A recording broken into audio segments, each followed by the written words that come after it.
Kia ora, I'm Chelsea Daniels, and this is The Front Page, a daily podcast presented by the New Zealand Herald. The race is on for the Tāmaki Makaurau by-election, sparked by the death of Te Pāti Māori MP Tākutai Tash Kemp. The Māori electorate covers central and southern Auckland areas, from the Waitakere Ranges to Bucklands Beach and Waiheke Island. Voting begins today for overseas voters. Advance voting opens on August 25th and election day is set for September 6th. Today on the front page, Victoria University of Wellington Associate Professor Lara Greaves is with us to give us a rundown of what you need to know about this sought-after seat. First off, Lara, give us some background on this electorate. I understand it was quite hotly contested in 2023. Yeah, so what we found last time around was the Māori electorates were quite hotly contested. It was a really close race kind of across the board and really surprising, not necessarily what a lot of political commentators had expected. I remember early on election night suddenly looking up at the screens going, wait, what? Te Pāti Māori is like fundamentally back. And there were two electorates that went down to the special votes, went down to a recount, and ultimately there were, I think, 42 votes in it for Tāmaki Makaurau, with Te Pāti Māori flipping the seat. So very close electorate, one that kind of people were then talking about Pene Henare, like, will he continue to contest it? Does this mean he's not maybe leadership or ministerial material? You know, things are being read into it here and there. And ultimately, yeah, really close race, and just again, like acknowledging the sadness of Tākutai Moana Tash Kemp's passing and how unexpected that was. And like, yeah, totally heart goes out to her whānau and her community and how terrible that was. But yeah, a very set of up and down events in this electorate over the last couple of years. Who's in the running this time? This time around, what we've seen is Pene Henare from Labour is going to contest the seat. In terms of when someone passes away, in an electorate, in a Māori electorate, you know, you do have to think, will there be a race? Will there be a contestation? Will the by-election be like a full by-election that is contested? In this case, Pene Henare has opted to contest the by-election. You could see reasons why he might not. Te Pāti Māori have had a selection contest, and Oreni Kaipara, the former broadcaster, is now running for Te Pāti Māori in that electorate. So that's the main race that we're looking at here, is Labour versus Te Pāti Māori. There are a few other kind of minor candidates and independents running around the edges, just trying to really get a bit of a voice for their platform and show up to the debates and do bits and pieces and get some votes, get some attention. Do you think Labour's decision to put Pene Henare up again kind of gives us any indication on what might happen next year and what might their process be? Well, yeah, I mean, that's an interesting question, because Tāmaki Makaurau have a very young electorate. It's one of the youngest electorates in the country. In terms of the Auckland Māori population, the median age is like somewhere in the 20s, you know, compared to the rest of the country, it's much younger. So having these two candidates who are young but older than the population median in that space is an interesting battle, first off. The second thing for Labour is Labour now has to balance, you know, do you keep the old guard, the people who had ministerial positions in the Ardern government, the baggage that might be associated with that, the kind of has to be balanced with the experience that they have. So, I mean, for Labour, it is interesting because it does seem like they haven't had that many retirements. It does seem like Labour will contest the next election with a lot of that lineup of the ministers from the Ardern years that are still in there. Do you reckon this is a kind of testing ground to see how those other ministers would fare from the Ardern era, say? I'm not too sure about this electorate in this by-election. I think we have to be a bit careful to not read too much into it, because it's a fairly straightforward by-election, you know, Labour versus Te Pāti Māori. And ultimately, it's like the Māori electorates are quite different to the general electorates in terms of how they work, in terms of the tikanga, in terms of the, you know, unspoken cultural norms and ways that people engage with them. They're a bit different. So I think we're going to have to be a bit careful about reading in this electorate. The other thing, of course, is turnout will probably be quite low. Turnout in by-elections is really low. People have to re-engage their brain, think about politics. Are they enrolled? They've got to show up. They've got to go and vote. They've got to fill out the form. They've got to do all the things. And it's outside of an election cycle. So normally turnout is incredibly low.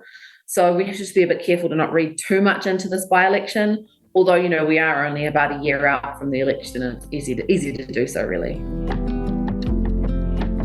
You would not have believed that a war went on in South Auckland for that Tāmaki Makaurau seat. You would not believe how tough it was, the different sides, how passionate people were, and people would have thought that they would have been enemies forever. But their whanaungatanga ties them forever and a day.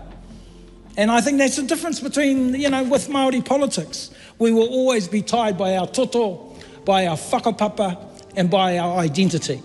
And Pēni Henare and Tash Kemp couldn't have been any closer. How do Māori seats differ from general electorate seats, do you think, in terms of that community engagement and voter turnout? Well, different Māori writers have written about this over the last, few decades at least, about how the Māori electorates represent something different than the general electorate. So people who run in the Māori electorates, people who vote in the Māori electorates, people who contest them, people who represent the Māori electorates are a bit different to people who represent Māori in the general electorates, to people who choose to run in those general electorates. So generally, it's like if you're going to run in those electorates, you have a greater level of engagement with tikanga Māori, te reo Māori, like just Māori customary practices, language, culture, ways of doing things. That's been more something that you live and breathe when you compare people who've been an MP in a Māori electorate to even Māori who've been in a general electorate. So that's just part and parcel of it. The other thing is you're there, like it's in the name, Māori electorate, like you're there to represent Māori, like you have a slightly different mandate of the interests, of the kind of values that you're there to stand for and represent. And that can be quite tricky for people, say, who are Māori in the Labour Party. We've seen some struggle with that in the past, especially around the foreshore and seabed controversy. But that can be a bit tricky to balance those Māori electorate representational interests with what your party wants. So you've kind of got that tension, and that creates this mandate. So we know from my research that Māori electorate voters tend to be prouder of being Māori, tend to have a lot of engagement with culture, and tend to really believe in the Māori electorates and their importance for representing Māori people, ideas, the treaty, kaupapa Māori and bits and pieces like that. So the seats are very Māori through and through, and engaged Māori ways of doing things in politics and kind of ways of being in the world and thinking about all of these issues. So there's that whole kind of cultural base that is sitting behind the Māori electorates. And there's such an interesting feature of representing like a specific Indigenous population and culture that it's interesting seeing other countries now start to talk about them or think about, these reserved seats as well. So it's quite a different race or a different way of thinking about or doing politics. I mean, it's still Westminster politics, still Parliament at the end of the day, but it's done a little bit differently.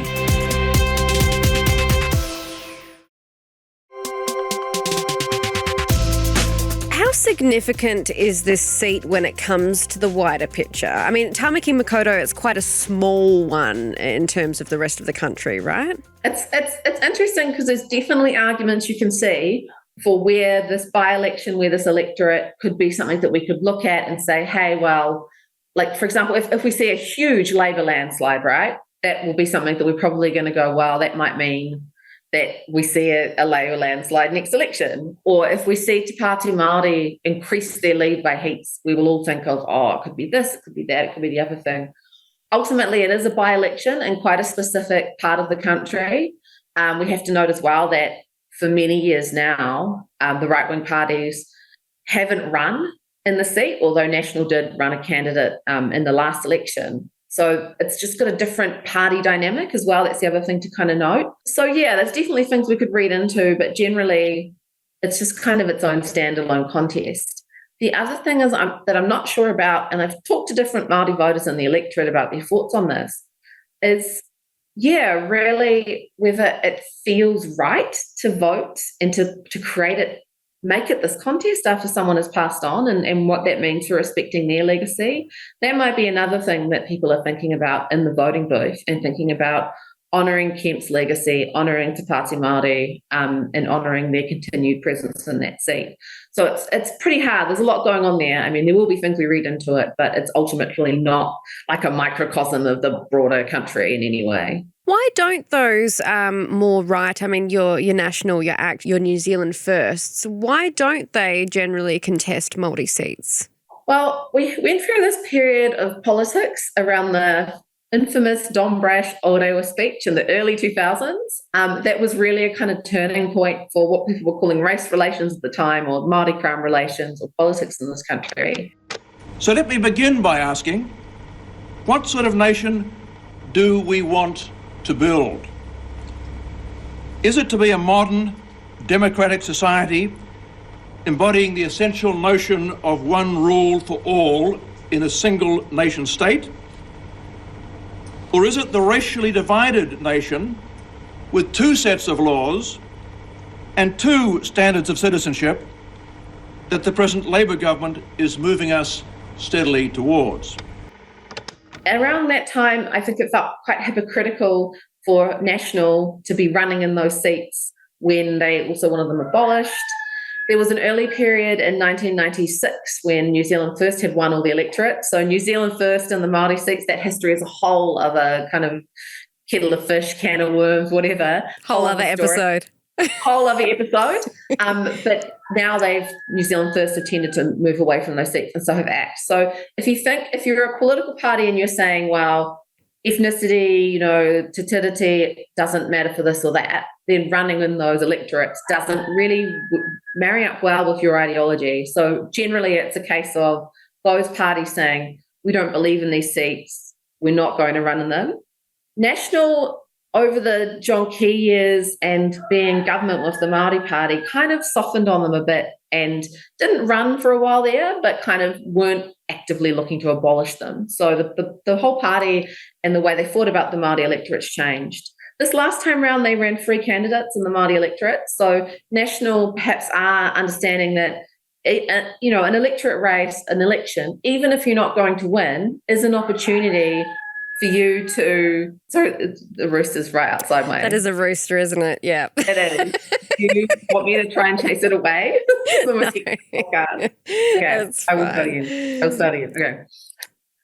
So what National has kind of realised over this past election is, say you're going into a seat, you're not going to win that seat, but it's a good opportunity to really push your views, to really argue from your position, to really show an alternative to voters.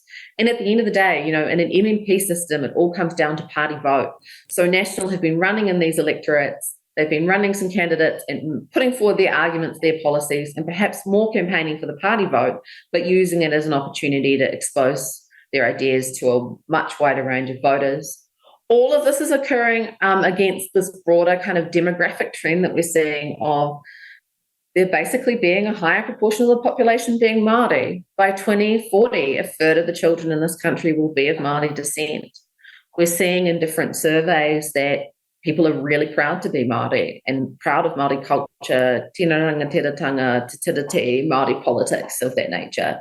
So running in the electorate and making relationships with Māori is like a good investment in the future, especially for National as a centre-right party. What are the major policy issues or concerns for voters in Tāmaki Makaurau right now? Well, from what we've seen more continuation of that cost of living, poverty, inequality, housing type theme. So we know that all around the country, one of the big things in the media has been, things like the price of butter, but house prices and being able to afford like a warm, dry, safe home that you can afford is like one of those big core issues, continues to be in any kind of polling that I've seen, and always is an important set of issues in the Māori electorates because, on average, we know that Māori have less intergenerational wealth, less socioeconomic resources. And so that continues to be a huge issue.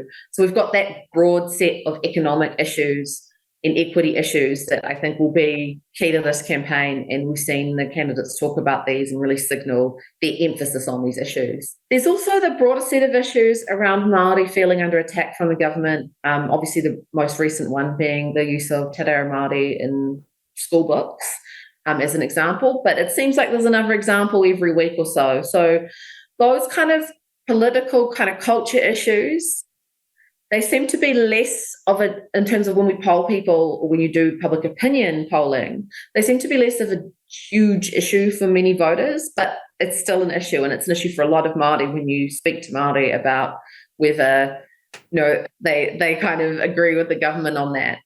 However, a lot of those culture issues, perhaps less contested in this electorate, because again, we see Labour and Te Pāti Māori running against themselves. But that's that broader background of Māori feeling under attack by the current government and putting a lot of effort, a lot of energy into opposing different changes at the moment. So that broader political context is sitting there as well. And we've spoken about Labour's Piene Henere and Te Pāti Māori's Orini Kaipara. Of course, there are three other people putting their hat into the ring as well. You've got New Zealand Loyal's Kelvin Alp, who is the founder of Counterspin Media, a conspiracy website that popped up over the protest, the Parliament protest in 2022. Then we've got Vision New Zealand's Hannah Tāmaki, wife of Brian Tāmaki, Destiny Church. And then we've got an independent Sherry Lee Martinen. Now, you mentioned before these three kind of the thought of a Kelvin Alp running for a Māori seat obviously is disingenuous. Do you think? What are their what's the point of them running? Well, in the late 1960s, the law changed because previously the Māori electorates, you had to be Māori to run. Over the 60s and 70s, the law changed away by being based on, it used to be based on blood quantum, and whether someone was a half caste or three-quarter, like they used that language. So all of those laws changed in the 1960s and 1970s, and part of those law changes opened up the Māori electorates for anyone to run in the Māori electorates and any Māori to run in the general electorates. Because before the 1960s, Māori, there was this rule around blood quantum where if you were half, you could choose which role you were on. And it's this whole colonial legacy that did disenfranchise a lot of people. So that's a byproduct of those law changes in the 60s and 70s that meant that Māori could run in whatever seat, and then on the flip side, it changed so non-Māori could run in whatever seat. And so, it doesn't matter what whakapapa you are, you can run in a Māori electorate. Yes, there could be conversations about whether that's appropriate or not. I don't think that this is the political time or environment to have that necessarily, but these are the current rules. And so anyone is free to run. And ultimately, what it comes down to at the end of the day is the voters can decide. The voters, they have to be of Māori descent. They have to declare they're of Māori descent. The voters on the Māori roll, they get to decide who they elect. Hypothetically, Māori and the Māori electorate could elect a non-Māori if they chose to, and if that was their choice. Again, it's over to them. It's probably very, very, very exceptionally unlikely to happen, but it could happen. It's a free choice there. So for these candidates, it's a matter of like making their political points, getting a bit of a platform, getting a bit of attention, getting mentioned, and kind of seeing what comes of it. That's the kind of main agenda there. It's like when we, soon we'll open our little books and look at all the mayoral candidates, and sometimes we'll have a good laugh. Sometimes we'll go, oh, who's that? Sometimes we'll be offended. It's the same sort of thing in a democracy. In this case, in the Māori electorates, anyone can run and anyone is running. Thanks for joining us, Lara. Kia ora, thank you. That's it for this episode of The Front Page. You can read more about today's stories and extensive news coverage at nzherald.co.nz. The Front Page is produced by Jane Yee and Richard Martin, who is also our editor. I'm Chelsea Daniels. Subscribe to The Front Page on iHeartRadio or wherever you get your podcasts, and tune in tomorrow for another look behind the headlines.